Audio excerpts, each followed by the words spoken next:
जी, आप लोगों का स्वागत है मेरे YouTube चैनल नीरज सर पर। हमने पिछले वीडियो में देखा कि संसाधन के बारे में और उसके प्रकारों में संसाधन के कई प्रकार देखे, उसी में से हम सभी प्रकारों को एक एक कर देखेंगे, उसको समझने की कोशिश करेंगे। ताइए हमने बोर्ड पर कुछ संसाधन के पहले प्रकार लिख दिए हैं, उसके बाद इसको समझते हैं। ताइए पहले देखते हैं प्राकृतिक संसाधन, यानी संसाधन के कई प्रकारों में से एक संसाधन का प्रकार था प्राकृतिक संसाधन। तो चलिए पहले इस प्राकृतिक संसाधन को देखते हैं। प्राकृतिक संसाधन, तो चलिए इसको पढ़ते हैं, फिर इसको समझने की कोशिश करते हैं। तो चलिए पहले पढ़ते हैं। प्राकृतिक संसाधन वे संसाधन जो प्राकृतिक से प्राप्त होते हैं, जैसे जल, वायु, खनिज, वनस्पति, वन्यजीव। यानी प्राकृतिक संसाधन कहने का तात्पर्य वैसे संसाधनों से है जो कि हमें प्राकृतिक में मिलती है, यानी प्राकृतिक हमें उसे वरदान के रूप में देती है, जिसका उपयोग हम अपने दैनिक जीवन में या आवश्यकताओं के लिए करते हैं। जैसे कि जल, ये एक मानव द्वारा दी गई कोई संसाधन नहीं है, बल्कि इसे प्रकृति ने दिया है, जो उसके उपयोग मानव अपने लिए करता है। वन्य अगर जीव हमारे चैनल पर नए और हैं तो वनस्पति, सब्सक्राइब करना ना खनिज, ये भूलें। सभी क्या है? ये प्राकृतिक संसाधन है जिसे प्राकृतिक रूप से मानव को मिलता है। चलिए अब नेक्स्ट देखते हैं संसाधन प्रकार। मानवीय संसाधन, चलिए पहले इसको पढ़ते हैं, फिर समझने का कोशिश करते हैं। मानवीय संसाधन वे संसाधन जो मानव की क्षमताओं और संरचनाओं से संबंधित होते हैं। यानी मानवीय संसाधन का तात्पर्य होता है कि ऐसा संसाधन जिसको मानव ने अपने द्वारा निर्मित किया है और उसका उपयोग कर रहा हो, ऐसे संसाधनों को मानव निर्मित संसाधन कहते हैं, यानी मानवीय संसाधन। हालांकि मानव संसाधन प्राकृतिक में दी गई संसाधनों का उपयोग कर मानवीय संसाधन को बनाया जाता है। जैसे कि मेरे हाथ में आप स्केल देख रहे हैं, स्केल ये पूर्ण रूप से मानव द्वारा नहीं, इसमें प्रकृति की ही कोई ना कोई वस्तु या पदार्थ मिलाकर इसको बनाया गया है, जो एक पूर्ण रूप में स्केल बनकर तैयार हुआ है, जिसे हम मानवीय संसाधन के रूप में जानते हैं। जैसे टेबल, कोई भी टेबल कैसे बनता है? उसमें जंगलों से लकड़ी लाया जाता है। जबकि लकड़ी कहाँ से मिलता है? जंगलों से। जंगल क्या है? एक प्राकृतिक संसाधन है, इसलिए टेबल एक मानव निर्मित, लेकिन उसमें सह रूप से बोल सकते हैं कि उसमें प्राकृतिक की ही चीजें मिलाकर मानव द्वारा निर्मित की गया है। ठीक है, तो आपने यहाँ पर प्राकृतिक संसाधन और मानवीय संसाधन को देखा है। चलिए अब बोर्ड को साफ करते हैं और नेक्स्ट संसाधन के प्रकार को देखते हैं। तो चलिए देखते हैं आगे। अब हमने बोर्ड पर दो और संसाधन के प्रकार लिख कर लेकर आए हैं, अब देखते हैं इसको भी।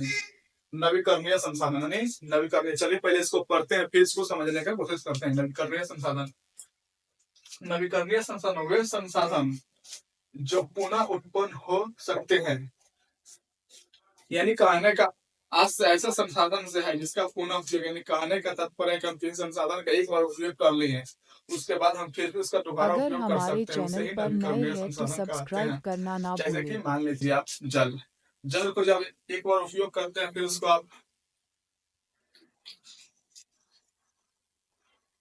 उसको आप फेंक देते हैं या छोड़ देते हैं, तो वो जल क्या होता है? वाष्प के माध्यम से वायुमंडल में जाता है, और फिर वही जल जो वाष्प के रूप में वायुमंडल में जाता है, वो बारिश के कण के रूप में धरती पर बरसता है, जो कि फिर से वो पुनः उपयोग के लिए हो जाता है। इसे लिए संसाधन को नवीकरणीय से पुनः प्राप्त संसाधन भी कहते हैं।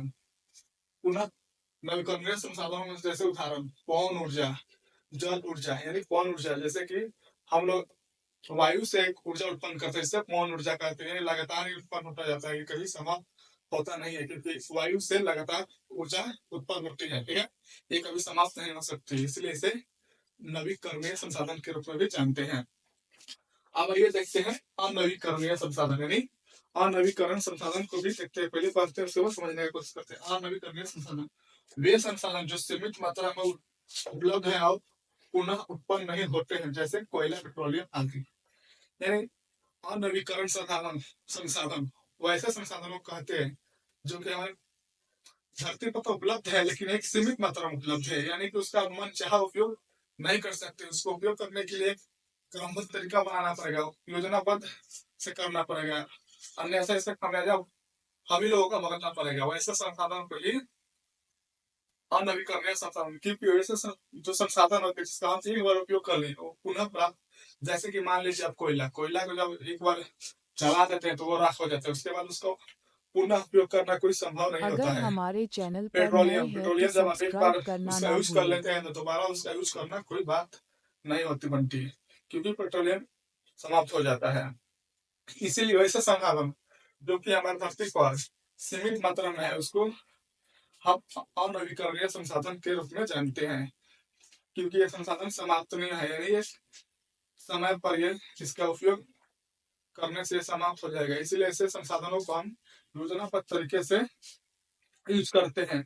लेकिन आजकल के देख रहे हैं कि समाज में दोहन चल रहा है, संसाधनों का अति दोहन कर रहा है, जिससे संसाधन हमारी धरती पर से घटती लगातार घटती जा रही है। ऐसे चलता रहा तक हाँ दिन वो दूर नहीं रहा कि धरती पर से संसाधनों की कमी हो जाएगी, जिससे मानव की जीवन, मानव क्या है, मानव संसाधनों पर ही टिका है, मानव का जीवन संसाधनों पर टिका है। क्योंकि मानव की पूर्ति किससे होती है? संसाधन। मान लीजिए आपको कोई काम है, तब क्या जाते हैं, कुछ संसाधन ढूंढते हैं। मान लीजिए हमको लिखने का जब स्केल होगा, आपको भी कोई जरूरत होगा, आप उस आवश्यकता अनुसार अपने संसाधन को ढूंढेंगे। लेकिन आपके पास वही आवश्यकता अनुसार संसाधन नहीं रहेगा, तब क्या आपका जीवन जो है यापन करने में कठिनाई आएगी ही। जिससे लोग आजकल देख रहे हैं कि इसी इन्हीं सभी संसाधनों का दोहन हो रहा है और बड़ी मात्रा में ढूंढ रहा है, जिससे संसाधन की मात्रा घटती जा रही है। यही बात है, देख लीजिए। अब चलिए अगले वीडियो में हम देखेंगे और भी प्रकारों को समझने का कोशिश करेंगे। अभी यही तक देख लीजिए।